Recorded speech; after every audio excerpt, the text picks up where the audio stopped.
Hey guys, thanks for joining me. And if you like what you see, please subscribe. Hello, peoples. Welcome to Sharp Ends. Today, we're going to do knives of the month. These are the knives that I've been carrying the most over the last month. Not the only ones, but the ones that I kept reaching for in different situations.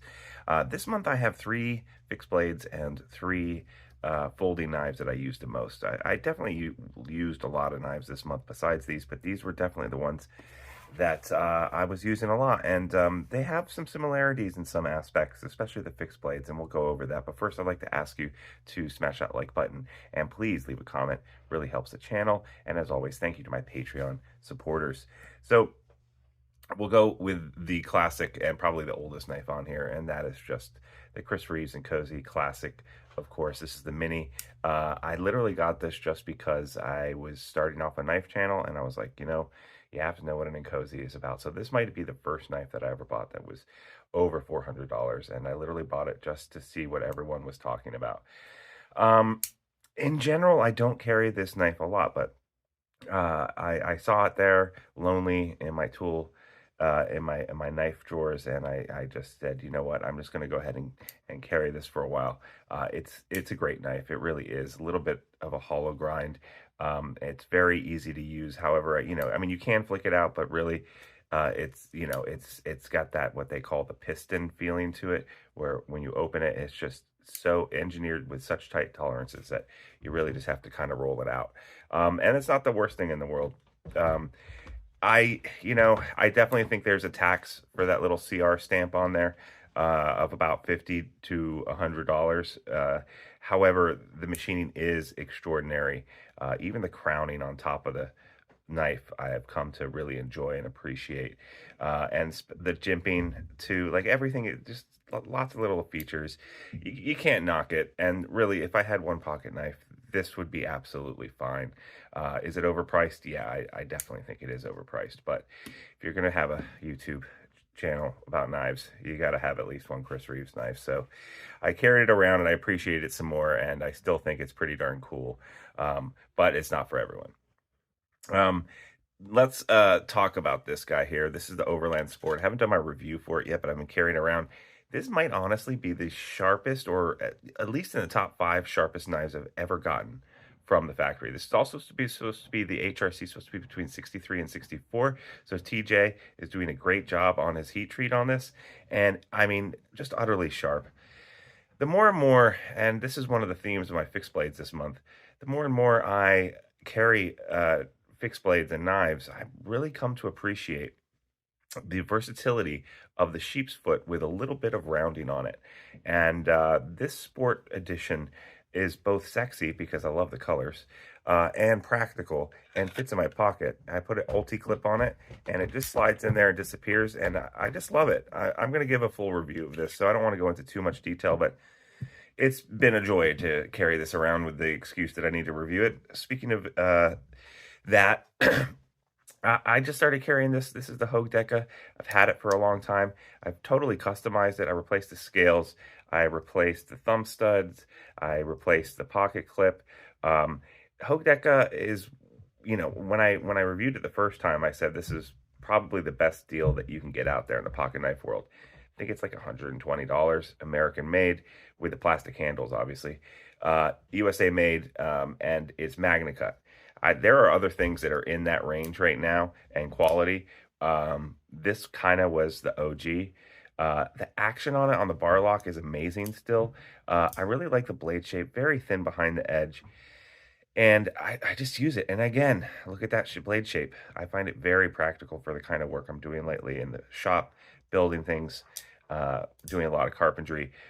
It's just really easy to carry, and it's light on the eyes. I like this knife, and in this configuration, it's awesome. I like knives that I can take and have so many extra parts for that I can kind of configure it myself.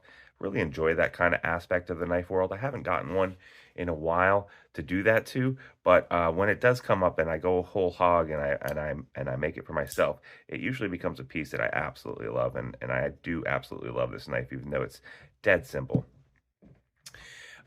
Speaking of dead simple, but also pretty darn cool, it's the Hawk from the Very Good Knife Company.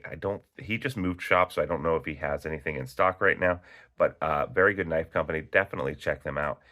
Again, another Wharncliffe with a little bit of belly. Very, very practical shape. This handle is amazing. This work on the micarta is great. Nitro V, I'm carrying this around because I need to do a review of it, but also because it's pretty good. I find it just a little bit too big to carry in the pocket when I'm carrying anything else. So this tends to be a backyard knife or a knife when I'm, working at home rather than at work, when I don't have anything else in my pocket. Although it's not the worst in the world either, as far as like carrying one or two things in your pocket with this. It's just kind of large for that. Whereas something like the Sport just has such a smaller profile, and not only that, but is much thinner in the pocket. So in general, I found it less easy to carry the Hawk as a pocket carry, and it was originally set up as an appendix carry, which might be the best way to carry it. However, I'm probably not going to carry it as much as appendix because it's just not my style. Rather carry something in pocket or on a belt. That being said, great knife. I opened and destroyed about 3,000 boxes with this one day, and it went through everything like butter. Scary sharp. So sharp that like when I went to cut down the cardboard, it was leaving the cardboard itself at an angle. Very, very, very sharp. Can't say enough about this knife and that company. I really like them, and I have one or two other knives of theirs, and it's great. Let's talk about the Shale next. So I just unboxed a bunch of budget knives. I keep coming back to the Shale and sticking it in my pocket. Super sharp. I know there was a whole kerfuffle about AR RPM 9 being more like spray foam D2 and how it wasn't really a CPM and blah, blah, blah. And you're just paying, it's just a D2. But honestly, I find it very easy to maintain, very sharp. And this CGRB Shale is thin behind the edge and stays sharp for a very long time. I just am really impressed with it. Also, the bar lock action on this working out really well for me. Yeah, I like this action a lot, and it's very easy just to open up. He says as he messes it up, very easy just to whip it open with the bar lock. And I've just really appreciate this knife, and I appreciate the color. It's different. It's the holiday season. It almost feels like a holiday knife. So, any excuse will do. Finally, the Taskmaster. I don't think it gets talked about enough, honestly. It came out last year, I think. Or maybe it was the beginning of this year. And this was a Jason over at DLT Trading Company. This was kind of his design in collaboration with Bark River. You can see there it says first production run. Don't know if there's any still for sale or not, but they were out there for a long time. People weren't picking them up. This is definitely, Taskmaster. And look at the blade shape again. We got a Wharncliffe with a little bit of belly. Something that is the theme of the month for me. MagnaCut. This is just very practical. I like the red color of this handle a lot. I thought I was going to use this more as a kitchen knife, but I don't. I use this as a utility knife. And again, I usually carry this along with its sheath just straight up in my pocket or my fifth pocket or something like that. I kind of think that I need to go ahead and get a Kydex sheath made for this because I like it so much, and I think it's worth the effort. If I had to go back and change it, I think I would have gone with flat micarta, but I do like this red, what is this, Richlight red G10. It's not G10, but it's good. It's got almost that bottle, it's got the standard Bark River handle. It's not like the European Coke bottle handle, but it's good and very easy to use. And if you kind of compare some of these different Wharncliffe type shapes, you'll see it's just a little bit longer. And it's got more of this drop point here, and it's got this fuller here, which is pretty cool, like to look at. I don't know how functional it is. I'm not going to go butchering any animals with this or anything like that, but, I like it. So yeah, those were the knives that I carried this month. Love to hear what you think about them. Also, if you could leave a comment, really appreciate it. Helps the channel. As always, thank you to my Patreon supporters. If you want to help support this channel and get a chance to win a knife of the month, all you got to do for $3 a month is click down below at the link for my Patreon link. You too can be a supporter. Thanks so much, guys, and I'll see you next time on Sharp Ends. Bye-bye now.